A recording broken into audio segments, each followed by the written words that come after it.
ଓମ୍ ଶାନ୍ତି। 26 August 2025 ପ୍ରାତଃ ମୁରଲୀ। ଶିବ ଭଗବାନଙ୍କର ମଧୁର ମହାବାକ୍ୟ। ଶିବ ବାବା କହୁଛନ୍ତି, ମିଠେ ବଚେ ଜ୍ଞାନ ସାଗର ବାବା ଜ୍ଞାନ ବର୍ଷା କରି ଏହି ଧରଣୀକୁ ସବୁଜିମା କରିବା ପାଇଁ ଆସିଛନ୍ତି। ଏବେ ସ୍ୱର୍ଗର ସ୍ଥାପନା ହେଉଛି।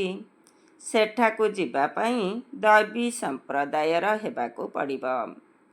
ଜ୍ଞାନ ସାଗର ବାବା ଜ୍ଞାନ ବର୍ଷା କରି ଏହି ଧରଣୀକୁ ସବୁଜିମା କରିବା ପାଇଁ ଆସିଛନ୍ତି। ଏବେ ସ୍ୱର୍ଗର ସ୍ଥାପନା ହେଉଛି। ସେଠାକୁ ଯିବା ପାଇଁ ଦୈବୀ ସମ୍ପ୍ରଦାୟର ହେବାକୁ ପଡ଼ିବ। ଆଜିର ପ୍ରଶ୍ନ, ସର୍ବୋତ୍ତମ କୁଳର ସନ୍ତାନମାନଙ୍କର ମୁଖ୍ୟ କର୍ତ୍ତବ୍ୟ କ'ଣ? ସର୍ବୋତ୍ତମ କୁଳର ସନ୍ତାନମାନଙ୍କର ମୁଖ୍ୟ କର୍ତ୍ତବ୍ୟ କ'ଣ? ଉତ୍ତର, ସର୍ବଦା ଶ୍ରେଷ୍ଠ ଆତ୍ମିକ ସେବା କରିବା। ଏଠାରେ ବସିବା ବା ଚାଲିବା ବୁଲିବା ସମୟରେ ଖାସ୍ ଭାରତକୁ ଏବଂ ସାଧାରଣତଃ ଭାବେ ସାରା ବିଶ୍ୱକୁ ପାବନ କରିବା। ଶ୍ରୀମତ ଆଧାରରେ ବାବାଙ୍କର ସହଯୋଗୀ ହେବା, ଏହା ହିଁ ହେଉଛି ସର୍ବୋତ୍ତମ ବ୍ରାହ୍ମଣମାନଙ୍କର କର୍ତ୍ତବ୍ୟ। ଗୀତ, ଜୋ ପିଆ କେ ସାଥ ହେ ଉସ୍କେ ଲିଏ ଜ୍ଞାନ କି ବରସାତ ହେ। ଓମ୍ ଶାନ୍ତି। ମଧୁର ଆତ୍ମିକ ସନ୍ତାନମାନଙ୍କୁ ଆତ୍ମିକ ପିତା ବୁଝାଉଛନ୍ତି, ଯେଉଁମାନେ କି ଆତ୍ମିକ ପିତାଙ୍କ ସାଥିରେ ଅଛନ୍ତି। ଯେହେତୁ ବାବା ହେଉଛନ୍ତି ଜ୍ଞାନର ସାଗର। କେଉଁ ବାବା? ଶିବ ବାବା। ବ୍ରହ୍ମା ବାବାଙ୍କୁ ଜ୍ଞାନର ସାଗର କୁହାଯିବ ନାହିଁ। ଶିବ ବାବା, ଯାହାଙ୍କୁ ପରମ ପିତା ପରମାତ୍ମା କୁହାଯାଏ, ଜଣେ ହେଲେ ଲୌକିକ ଶାରୀରିକ ପିତା, ଅନ୍ୟ ଜଣେ ହେଲେ ପାରଲୌକିକ ଆତ୍ମିକ ପିତା।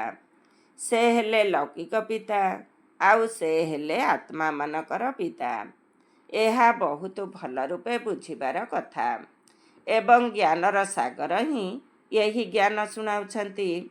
ଯେପରି ଭଗବାନ ହେଉଛନ୍ତି ଜଣେ, ସେହିପରି ଜ୍ଞାନ ମଧ୍ୟ ଜଣେ ହିଁ ଦେଇପାରିବେ। ବାକି ଯେଉଁମାନେ ଶାସ୍ତ୍ର ଗୀତା ଆଦି ପଢ଼ୁଛନ୍ତି, ଭକ୍ତି କରୁଛନ୍ତି, ତାହା କୌଣସି ଜ୍ଞାନ ନୁହେଁ, ଯାହାଦ୍ୱାରା କୌଣସି ଜ୍ଞାନ ବର୍ଷା ହୁଏ ନାହିଁ।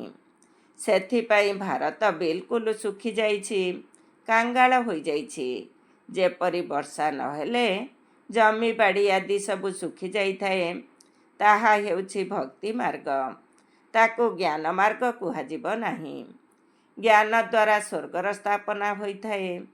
ସେଠାରେ ଧରିତ୍ରୀ ସର୍ବଦା ସବୁଜିମା ରହିଥାଏ, କେବେ ହେଲେ ଶୁଖିଯାଏ ନାହିଁ। ଏହା ହେଉଛି ଜ୍ଞାନର ପାଠପଢ଼ା। ଈଶ୍ୱରୀୟ ପିତା ଜ୍ଞାନ ଦେଇ ଦୈବୀ ସମ୍ପ୍ରଦାୟ କରୁଛନ୍ତି। ବାବା ବୁଝାଉଛନ୍ତି, ମୁଁ ହେଉଛି ତୁମ ସମସ୍ତ ଆତ୍ମାମାନଙ୍କର ପିତା। କିନ୍ତୁ ମୋତେ ଏବଂ ମୋର କର୍ତ୍ତବ୍ୟକୁ ନ ଜାଣିବା କାରଣରୁ ହିଁ ମନୁଷ୍ୟମାନେ ଏତେ ପତିତ ଦୁଃଖୀ ଅନାଥ ହୋଇଯାଇଛନ୍ତି। ପରସ୍ପର ମଧ୍ୟରେ ଲଢ଼େଇ କରୁଛନ୍ତି। ଘରେ ବାପା ନଥିଲେ ପିଲାମାନେ ପରସ୍ପର ମଧ୍ୟରେ ଲଢ଼େଇ ଝଗଡ଼ା କରନ୍ତି। ତେବେ କହିଥାନ୍ତି, ତୁମର ବାପା ଅଛନ୍ତି ବା ନାହାନ୍ତି? ବର୍ତ୍ତମାନ ମଧ୍ୟ ସାରା ଦୁନିଆ ନିଜର ପିତାଙ୍କୁ ଜାଣିନାହାନ୍ତି। ନ ଜାଣିବା କାରଣରୁ ହିଁ ଏତେ ଦୁର୍ଗତି ହୋଇଯାଇଛି। ଜାଣିଲେ ସଦ୍ଗତି ହୋଇଥାଏ। ସମସ୍ତଙ୍କର ସଦ୍ଗତି ଦାତା ହେଉଛନ୍ତି ଜଣେ। ତାଙ୍କୁ ପିତା କୁହାଯାଏ। ତାଙ୍କର ନାମ ହିଁ ହେଉଛି ଶିବ। ତାଙ୍କର ନାମ କେବେ ହେଲେ ପରିବର୍ତ୍ତିତ ହୁଏ ନାହିଁ। ଯେତେବେଳେ ସନ୍ନ୍ୟାସ କରିଥାନ୍ତି, ସେତେବେଳେ ନାମ ବଦଳାଇଥାନ୍ତି ନା? ବିବାହ ସମୟରେ ମଧ୍ୟ କୁମାରୀମାନଙ୍କର ନାମ ବଦଳିଥାଏ। ଏହି ସବୁ ପ୍ରଥା ଭାରତରେ ହିଁ ଅଛି। ବିଦେଶରେ ଏପରି ହୁଏ ନାହିଁ। ଏହି ଶିବ ବାବା ହେଉଛନ୍ତି ସମସ୍ତଙ୍କର ମାତା ପିତା। ଗାୟନ ମଧ୍ୟ କରନ୍ତି, ତୁମେ ମାତା ପିତା। ଭାରତରେ ହିଁ ଏହିଭଳି ଡାକିଥାନ୍ତି। ତୁମ କୃପାରୁ ଅଥାହ ସୁଖ ମିଳୁଛି। ଏପରି ନୁହେଁ ଯେ ଭକ୍ତି ମାର୍ଗରେ ଭଗବାନ କୃପା କରି ଆସିଛନ୍ତି। ନା, ଭକ୍ତିରେ ଅଥାହ ସୁଖ ମିଳିନଥାଏ। ପିଲାମାନେ ଜାଣିଛନ୍ତି ଯେ ସ୍ୱର୍ଗରେ ବହୁତ ସୁଖ ରହିଛି। ତାହା ହେଉଛି ନୂଆ ଦୁନିଆ। ପୁରୁଣା ଦୁନିଆରେ ଦୁଃଖ ହିଁ ହୋଇଥାଏ। ଯିଏ ଜି ଥାଉ ଥାଉ ପୂର୍ଣ୍ଣ ରୂପେ ମରିଯାଇଥିବେ ତାଙ୍କର ନାମ ବଦଳି କରାଯାଇପାରିବ। କିନ୍ତୁ ମାୟା ଜିତି ଯାଉଛି ତେଣୁ ପୁଣି ବ୍ରାହ୍ମଣରୁ ଶୂଦ୍ର ହୋଇଯାଉଛନ୍ତି। ସେଥିପାଇଁ ବାବା ନୂଆ ନାମ ରଖୁନାହାନ୍ତି। ବ୍ରାହ୍ମଣଙ୍କର ତ ମାଳା ହୋଇପାରିବ ନାହିଁ। ତୁମେ ସନ୍ତାନମାନେ ହେଉଛ ସର୍ବୋତ୍ତମ କୁଳର। ତୁମେ ଶ୍ରେଷ୍ଠ ଈଶ୍ୱରୀୟ ସେବା କରୁଛ। ଏଠାରେ ବସିଥାଉ ଥାଉ ଅଥବା ଚାଲି ବୁଲି ତୁମେ ବିଶେଷ କରି ଭାରତର ଏବଂ ସାଧାରଣ ଭାବେ ବିଶ୍ୱର ସେବା କରୁଛ। ବିଶ୍ୱକୁ ତୁମେ ପବିତ୍ର କରୁଛ। ତୁମେ ହେଉଛ ବାବାଙ୍କର ସହଯୋଗୀ। ବାବାଙ୍କ ଶ୍ରୀମତ ପାଳନ କରି ତୁମେ ସହଯୋଗ ଦେଉଛ। ଏହି ଭାରତ ହିଁ ପାବନ ହେବ। ତୁମେ କହିବ ଆମେ କଳ୍ପ କଳ୍ପ ଏହି ଭାରତକୁ ପବିତ୍ର କରାଇ ପବିତ୍ର ଭାରତରେ ରାଜତ୍ୱ କରୁଛନ୍ତି। ବ୍ରାହ୍ମଣରୁ ପୁଣି ଆମେ ଭବିଷ୍ୟ ଦେବୀ ଦେବତା ହେଉଛୁ। ବିରାଟ ରୂପର ଚିତ୍ର ମଧ୍ୟ ରହିଛି। ପ୍ରଜାପିତା ବ୍ରହ୍ମାଙ୍କର ସନ୍ତାନ ହେଉଛନ୍ତି ବ୍ରାହ୍ମଣ। ବ୍ରାହ୍ମଣ ସେତେବେଳେ ସୃଷ୍ଟି ହେବେ ଯେତେବେଳେ ପ୍ରଜାପିତା ବ୍ରହ୍ମା ସ୍ୱୟଂ ଉପସ୍ଥିତ ରହିବେ। ଏବେ ତୁମେ ସମ୍ମୁଖରେ ଅଛ। ତୁମେ ପ୍ରତ୍ୟେକ ନିଜକୁ ପ୍ରଜାପିତା ବ୍ରହ୍ମାଙ୍କର ସନ୍ତାନ ବୋଲି ଭାବୁଛ। ଏହା ହିଁ ଯୁକ୍ତି। ସନ୍ତାନ ଭାବିବା ଦ୍ୱାରା ଭାଇ ଭଉଣୀ ହୋଇଯାଉଛ। ଭାଇ ଭଉଣୀଙ୍କର କେବେ ହେଲେ ବିକାରୀ ଦୃଷ୍ଟି ରହିବା ଅନୁଚିତ। ଏବେ ବାବା ଅଧ୍ୟାଦେଶ ଜାରି କରୁଛନ୍ତି ଯେ ତୁମେ 63 ଜନ୍ମ ପତିତ ରହିଲ। ଏବେ ଯଦି ପବିତ୍ର ଦୁନିଆ ସ୍ୱର୍ଗକୁ ଯିବାକୁ ଚାହୁଁଛ ତେବେ ପବିତ୍ର ହୁଅ। ସେଠାକୁ ପତିତ ଆତ୍ମା ଯାଇପାରିବେ ନାହିଁ। ସେଥିପାଇଁ ବେହଦ ପିତାଙ୍କୁ ତୁମେ ଡାକୁଛ। ଏହି ଆତ୍ମା ଶରୀର ଦ୍ୱାରା କଥା ହେଉଛି। ଶିବ ବାବା ମଧ୍ୟ କହୁଛନ୍ତି ମୁଁ ଏହି ବ୍ରହ୍ମାଙ୍କ ଶରୀର ଦ୍ୱାରା କଥା ହେଉଛି। ନଚେତ ମୁଁ କିପରି ଆସିବି? ମୋର ଜନ୍ମ ହେଉଛି ଦିବ୍ୟ। ସତ୍ୟ ଯୁଗରେ ଦୈବୀ ଗୁଣଧାରୀ ଦେବତାମାନେ ରହିବେ। ବର୍ତ୍ତମାନ ଆସୁରୀ ଗୁଣଧାରୀ ମନୁଷ୍ୟ ଅଛନ୍ତି। ଏଠାକାର ମନୁଷ୍ୟମାନଙ୍କୁ ଦେବତା କୁହାଯିବ ନାହିଁ। ସେ ଯେ କେହି ବି ହୁଅନ୍ତୁ ନା କାହିଁକି ବହୁତ ବଡ଼ ବଡ଼ ନାମ ରଖିଦେଉଛନ୍ତି। ସାଧୁମାନେ ନିଜକୁ ଶ୍ରୀ ଶ୍ରୀ ଏବଂ ମନୁଷ୍ୟମାନଙ୍କୁ ଶ୍ରୀ କହୁଛନ୍ତି। କାହିଁକି ନା ନିଜେ ପବିତ୍ର ରହିଥାନ୍ତି। ସେଥିପାଇଁ ଶ୍ରୀ ଶ୍ରୀ କହୁଛନ୍ତି।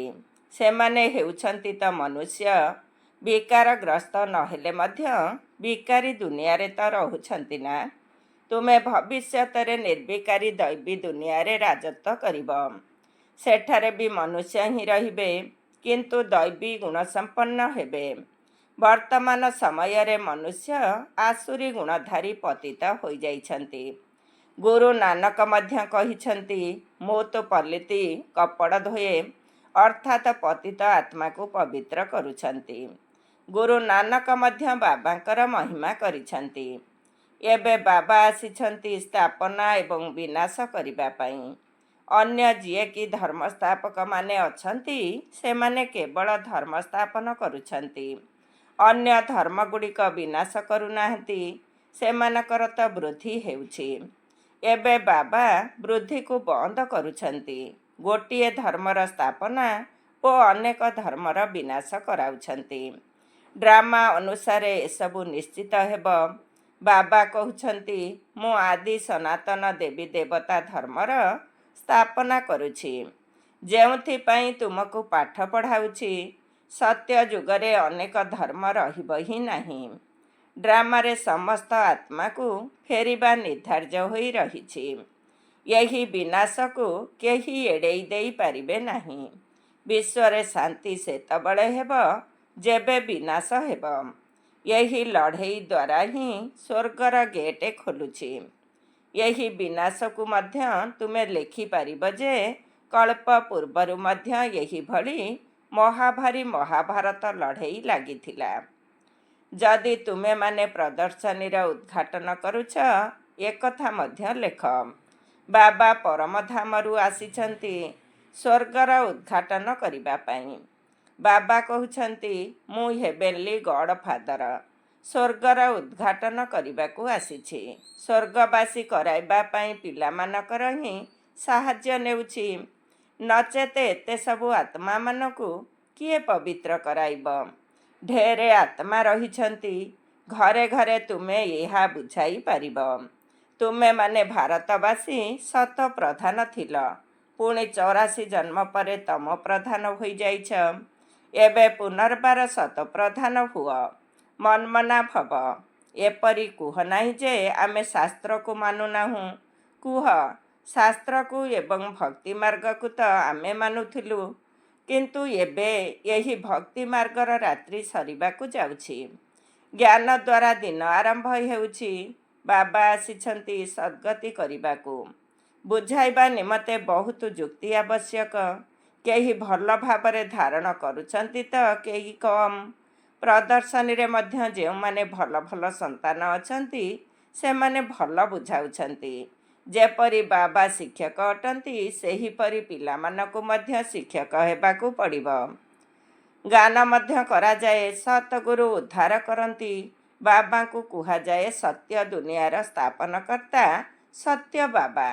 ରାବଣ ମିଥ୍ୟାଖଣ୍ଡ ସ୍ଥାପନ କରୁଛି। ଏବେ ସଦ୍ଗତି ଦାତା ଯେହେତୁ ମିଳିଯାଇଛନ୍ତି, ସେହେତୁ ଆମେ ଭକ୍ତି କିପରି କରିବୁ? ଭକ୍ତିରେ ଶିକ୍ଷା ଦେବା ପାଇଁ ଅନେକ ଗୁରୁ ଅଛନ୍ତି। ସତ ଗୁରୁ ତ ହେଉଛନ୍ତି ଜଣେ। କହନ୍ତି ମଧ୍ୟ ସତ ଗୁରୁ ଅକାଳ। ତଥାପି ମଧ୍ୟ ଅନେକ ଗୁରୁ ହେଉଛନ୍ତି। ସନ୍ନ୍ୟାସୀ ଉଦାସୀ ଅନେକ ପ୍ରକାରର ଗୁରୁ ରହିଛନ୍ତି। ଶିଖମାନେ ନିଜେ କହିଥାନ୍ତି ଯେ ସତ ଗୁରୁ ଅକାଳ, ଅର୍ଥାତ୍ ଯାହାକୁ କାଳ ଖାଏ ନାହିଁ। ମନୁଷ୍ୟମାନଙ୍କୁ ତ କାଳ ଖାଇଯାଇଥାଏ। ବାବା ବୁଝାଉଛନ୍ତି ମନ୍ମନା ଭବ। ସେମାନଙ୍କର ପୁଣି ରହିଛି ସାହେବଙ୍କୁ ଜପ। ଜପ କଲେ ସୁଖ ମିଳିବ। ମୁଖ୍ୟ ଏହି ଦୁଇଟି ଅକ୍ଷର ରହିଛି। ବାବା କହୁଛନ୍ତି ମୋତେ ୟାଦ କର, ଅର୍ଥାତ୍ ସାହେବଙ୍କୁ ମନେ ମନେ ଜପ କର। ସାହେବ ତ ଏକମାତ୍ର ଅଟନ୍ତି। ଗୁରୁ ନାନକ ମଧ୍ୟ ବାବାଙ୍କ ପାଇଁ ଇସାରା କରିଛନ୍ତି ଯେ ତାଙ୍କୁ ଜପ କର। ବାସ୍ତବରେ ତୁମକୁ ଜପିବାର ନାହିଁ, ୟାଦ କରିବାକୁ ହେବ। ଏହା ହେଉଛି ଅଜପା ଜପ। ମୁଖ ଦ୍ୱାରା କିଛି କହିବାର ନାହିଁ। ଶିବ ଶିବ ମଧ୍ୟ ମୁଖରେ କହିବାର ଆବଶ୍ୟକତା ନାହିଁ। ତୁମକୁ ତ ଶାନ୍ତିଧାମକୁ ଯିବାକୁ ହେବ। ଏବେ ବାବାଙ୍କୁ ମନେ ପକାଅ। ଅଜପା ଜପ ମଧ୍ୟ ଗୋଟିଏ ହିଁ ହୋଇଥାଏ, ଯାହାକି ବାବା ଶିଖାଉଛନ୍ତି। ସେମାନେ କେତେ ଘଣ୍ଟା ବଜାଉଛନ୍ତି, ଧ୍ୱନି କରୁଛନ୍ତି, ମହିମା କରୁଛନ୍ତି, କହୁଛନ୍ତି ଅଚ୍ୟୁତମ୍ କେଶବମ୍, କିନ୍ତୁ ଗୋଟିଏ ହେଲେ ଅକ୍ଷରକୁ ବୁଝି ନାହାନ୍ତି।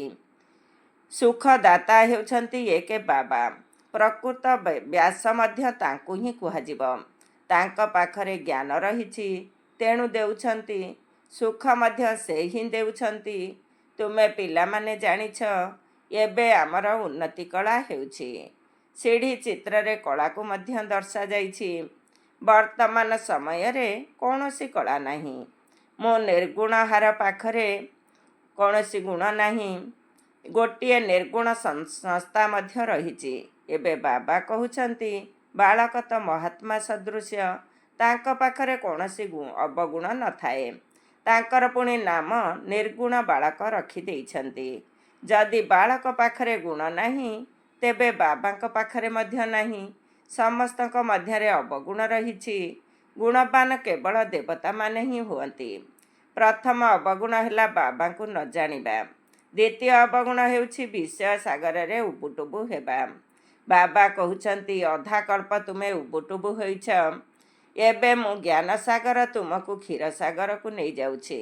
କ୍ଷୀରସାଗରକୁ ଯିବା ପାଇଁ ତ ମୁଁ ତୁମକୁ ଶିକ୍ଷା ଦେଉଛି। ମୁଁ ଆସି ବ୍ରହ୍ମାଙ୍କ ପାଖରେ ବସୁଛି, ଯେଉଁଠି ଆତ୍ମା ରହୁଛି। ମୁଁ ସ୍ୱତନ୍ତ୍ର ଅଟେ, କେଉଁଠାକୁ ବି ଯାଇ ଆସିପାରିବି। ତୁମେ ପିତରଙ୍କୁ ଖୁଆଇଥାଅ, ତେବେ ଆତ୍ମାକୁ ଖୁଆଉଛ ନା? ଶରୀର ତ ଭସ୍ମ ହୋଇଯାଇଥାଏ, ତାଙ୍କୁ ଦେଖି ବି ପାରିବ ନାହିଁ। ଭାବୁଛ ଅମୁକ ଆତ୍ମାର ଶ୍ରାଦ୍ଧ। ଆତ୍ମାକୁ ଡକାଯାଏ। ଏହା ମଧ୍ୟ ଡ୍ରାମାରେ ପାର୍ଟ ରହିଛି। କେବେ ଆସିଥାଏ, କେବେ ଆସି ମଧ୍ୟ ନଥାଏ। କେହି ବତେଇଥାନ୍ତି, କେହି ବତେଇ ବି ନଥାନ୍ତି। ଏଠାରେ ମଧ୍ୟ ଆତ୍ମାକୁ ଡକାଯାଏ, ଆସି କହିଥାଏ। କିନ୍ତୁ ଏପରି କହନ୍ତି ନାହିଁ ଯେ ଅମୁକ ଜାଗାରେ ଜନ୍ମ ନେଇଛି। କେବଳ ଏତିକି କହିବେ ଯେ ମୁଁ ବହୁତ ସୁଖୀ ଅଛି, ଭଲ ଘରେ ଜନ୍ମ ନେଇଛି। ଭଲ ଜ୍ଞାନୀ ସନ୍ତାନମାନେ ଭଲ ଘରେ ଜନ୍ମ ନେବେ। କମ ଜ୍ଞାନୀ ଆତ୍ମା କମ ପଦ ପାଇବେ, ବାକି ସୁଖ ତ ଉଭୟଙ୍କୁ ରହିବ। ରାଜା ହେବା ଭଲ ନା ଦାସୀ ହେବା ଭଲ? ଯଦି ରାଜା ହେବା ପାଇଁ ଚାହୁଁଛ, ତେବେ ଏହି ପାଠପଢ଼ାରେ ଲାଗିଯାଅ।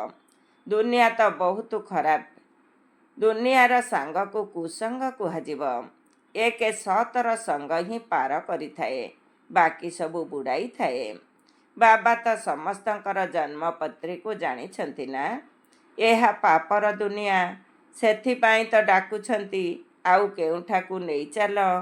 ଏବେ ବାବା କହୁଛନ୍ତି, ମଧୁର ସନ୍ତାନମାନେ ମୋର ହୋଇ ପୁଣି ମୋର ମତକୁ ପାଳନ କର। ଏହା ବହୁତ ବିକାରୀ ଦୁନିଆ ଅଟେ। କେତେ ଦୁର୍ନୀତି ରହିଛି। ଲକ୍ଷ ଲକ୍ଷ କୋଟି କୋଟି ଟଙ୍କାର ଠକାମି ହେଉଛି।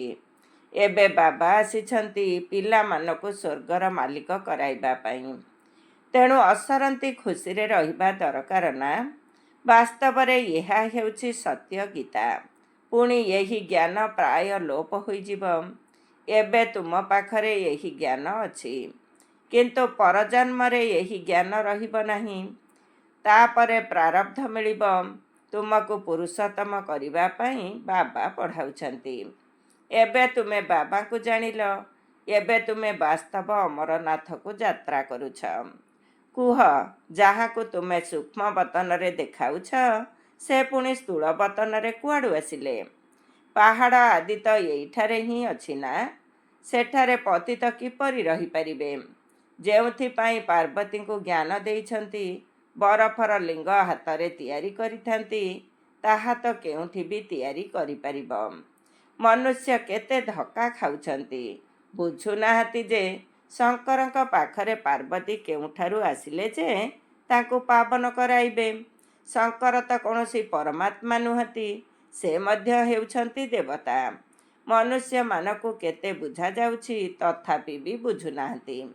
ପାରସ ବୁଦ୍ଧି ହୋଇପାରୁନାହାନ୍ତି। ପ୍ରଦର୍ଶନୀକୁ କେତେ ଆସୁଛନ୍ତି, କହୁଛନ୍ତି ଜ୍ଞାନ ତ ବହୁତ ଭଲ, ସମସ୍ତେ ନେବା ଉଚିତ।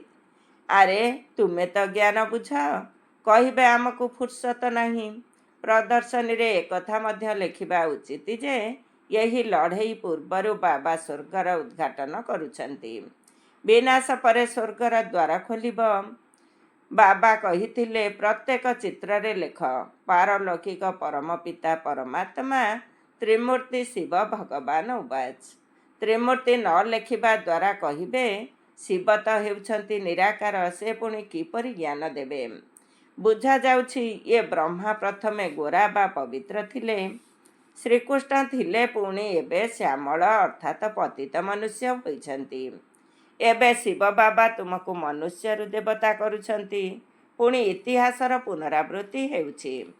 ଗାୟନ ମଧ୍ୟ ଅଛି ଯେ ମନୁଷ୍ୟରୁ ଦେବତା କିଏ କରତ ନ ଲାଗେ ୱାର। ପୁଣି ସିଡ଼ି ଓହ୍ଲାଇ ମନୁଷ୍ୟ ହେଉଛନ୍ତି, ପୁଣି ବାବା ଆସି ଦେବତା କରୁଛନ୍ତି। ବାବା କହୁଛନ୍ତି, ମୋତେ ଆସିବାକୁ ପଡ଼ୁଛି। କଳ୍ପ କଳ୍ପ କଳ୍ପର ସଙ୍ଗମ ଯୁଗରେ ଆସୁଛି। ଯୁଗେ ଯୁଗେ କହିବା ଭୁଲ। ମୁଁ ସଙ୍ଗମ ଯୁଗରେ ଆସି ତୁମକୁ ପୁଣ୍ୟ ଆତ୍ମା କରୁଛି, ପୁଣି ରାବଣ ତୁମକୁ ପାପ ଆତ୍ମା କରୁଛି। ବାବା ହିଁ ପୁରୁଣା ଦୁନିଆକୁ ନୂଆ ଦୁନିଆ କରୁଛନ୍ତି। ଏସବୁ ବୁଝିବାର କଥା। ଆଚ୍ଛା, ମିଠା ମିଠା ଶିଖିଲଧେ ସନ୍ତାନମାନଙ୍କ ପ୍ରତି ମାତା ପିତା ବାପ ଦାଦାଙ୍କର ମଧୁର ସ୍ନେହ ସମ୍ପନ୍ନ ଶୁଭେଚ୍ଛା ଏବଂ ସୁପ୍ରଭାତ। ଆତ୍ମିକ ପିତାଙ୍କର ଆତ୍ମିକ ସନ୍ତାନମାନଙ୍କୁ ନମସ୍ତେ। ଆମ ଆତ୍ମିକ ସନ୍ତାନମାନଙ୍କର ଆତ୍ମିକ ମାତା ପିତା ବାପ ଦାଦାଙ୍କୁ ନମସ୍ତେ ନମସ୍ତେ, ସୁପ୍ରଭାତ। ଧାରଣା ପାଇଁ ମୁଖ୍ୟ ସାର 1 ନମ୍ବର। ବାବାଙ୍କ ଭଳି ଟିଚର ହେବାକୁ ପଡ଼ିବ। ବଡ଼ ଯୁକ୍ତିର ସହିତ ସମସ୍ତଙ୍କୁ ଏହି ମିଥ୍ୟା ଦୁନିଆରୁ ମୁକ୍ତ କରି ସତ୍ୟ ଦୁନିଆକୁ ଯିବା ପାଇଁ ଯୋଗ୍ୟ କରିବାକୁ ହେବ। 2 ନମ୍ବର। ଦୁନିଆର ସଙ୍ଗ କୁସଙ୍ଗ ଅଟେ। ସେଥିପାଇଁ କୁସଙ୍ଗଠାରୁ ଦୂରେଇ ରହି ଏକମାତ୍ର ସତର ସଙ୍ଗ କରିବାକୁ ହେବ। ଉଚ୍ଚ ପଦ ପାଇବା ପାଇଁ ପାଠ ପଢ଼ାରେ ଲାଗିଯିବାକୁ ହେବ। ଏକମାତ୍ର ବାବାଙ୍କ ମତରେ ହିଁ ଚାଲିବାକୁ ହେବ। ଆଜିର ବରଦାନ। ନିଜର ସବୁକିଛି ସେବାରେ ଅର୍ପିତ କରୁଥିବା ଗୁପ୍ତ ଦାନୀ ପୁଣ୍ୟ ଆତ୍ମା ହୁଅ। ନିଜର ସବୁକିଛି ସେବାରେ ଅର୍ପିତ କରୁଥିବା ଗୁପ୍ତଦାନୀ ପୁଣ୍ୟ ଆତ୍ମା ହୁଅ। ଡିଟେଲ୍ସ, ଯାହା ବି ସେବା କରୁଛ ତାକୁ ବିଶ୍ୱ କଲ୍ୟାଣ ଅର୍ଥେ ଅର୍ପଣ କରିଚାଲ। ଯେପରି ଭକ୍ତି ମାର୍ଗରେ ଯେଉଁମାନେ ଗୁପ୍ତଦାନୀ ପୁଣ୍ୟାତ୍ମା ଭକ୍ତମାନେ ଥାଆନ୍ତି, ସେମାନେ ଏହି ସଂକଳ୍ପ କରିଥାନ୍ତି ଯେ ଏଥିରେ ସମସ୍ତଙ୍କର କଲ୍ୟାଣ ହେଉ। ସେହିପରି ତୁମମାନଙ୍କର ପ୍ରତ୍ୟେକ ସଂକଳ୍ପ ସେବାରେ ଅର୍ପିତ ହେଉ। କେବେ ନିଜର ପଣିଆର କାମନା ରଖ ନାହିଁ। ସମସ୍ତଙ୍କ ଉଦ୍ଦେଶ୍ୟରେ ସେବା କର। ଯେଉଁ ସେବା ବିଘ୍ନ ରୂପ ହୁଏ ତାକୁ ପ୍ରକୃତ ସେବା କୁହାଯିବ ନାହିଁ। ସେଥିପାଇଁ ନିଜର ପଣିଆକୁ ଛାଡ଼ି ଗୁପ୍ତ ଏବଂ ସଚ୍ଚା ସେବାଧାରୀ ହୋଇ ସେବା ଦ୍ୱାରା ବିଶ୍ୱର କଲ୍ୟାଣ କରିଚାଲ। ଆଜିର ସ୍ଲୋଗାନ, ଯଦି ପ୍ରତ୍ୟେକ କଥାକୁ ପ୍ରଭୁ ଅର୍ପଣ କରିଦେବ, ତେବେ ଆସିବାକୁ ଥିବା ଜଟିଳ ପରିସ୍ଥିତି ସହଜ ଅନୁଭବ ହେବ। ଯଦି ପ୍ରତ୍ୟେକ କଥାକୁ ପ୍ରଭୁ ଅର୍ପଣ କରିଦେବ, ତେବେ ଆସିବାକୁ ଥିବା ଜଟିଳ ପରିସ୍ଥିତି ସହଜ ଅନୁଭବ ହେବ। ଓମ୍ ଶାନ୍ତି। ଆଜିର ଅବ୍ୟକ୍ତ ଇଶାରେ, ଯଦି ସହଯୋଗୀ ହେବାକୁ ଚାହୁଁଛ, ତେବେ ପରମାତ୍ମା ସ୍ନେହର ଅନୁଭବୀ ହୁଅ। ଆଦିକାଳ ଅମୃତ ବେଳାରେ ନିଜର ଦିଲ୍ ଭିତରେ ପରମାତ୍ମା ସ୍ନେହକୁ ସମ୍ପୂର୍ଣ୍ଣ ରୂପରେ ଧାରଣ କରିନିଅ। ଯଦି ଦିଲ୍ ଭିତରେ ପରମାତ୍ମା ସ୍ନେହ, ପରମାତ୍ମା ଶକ୍ତି, ପରମାତ୍ମା ଜ୍ଞାନ ଭରପୁର ରହିଥିବ, ତେବେ କେବେ ବି ଅନ୍ୟ କୌଣସି ଆଡ଼େ ଆକର୍ଷଣ ବା ସ୍ନେହ ଯାଇପାରିବ ନାହିଁ। ବାବାଙ୍କ ସହିତ ଯଦି ସଚ୍ଚା ସ୍ନେହ ଥିବ, ତେବେ ସ୍ନେହର ଚିହ୍ନ ହେଲା ସମାନ ହେବ ଏବଂ କର୍ମାତୀତି ହେବ। ନିର୍ଦ୍ଦେଶକର୍ତ୍ତା ହୋଇ କର୍ମ କର ଏବଂ କର୍ମେନ୍ଦ୍ରିୟମାନଙ୍କ ଦ୍ୱାରା କରାଅ। କେବେ ବି ମନୋବୁଦ୍ଧି ବା ସଂସ୍କାରର ବଶୀଭୂତ ହୋଇ କୌଣସି କର୍ମ କର ନାହିଁ। ଓମ୍ ଶାନ୍ତି।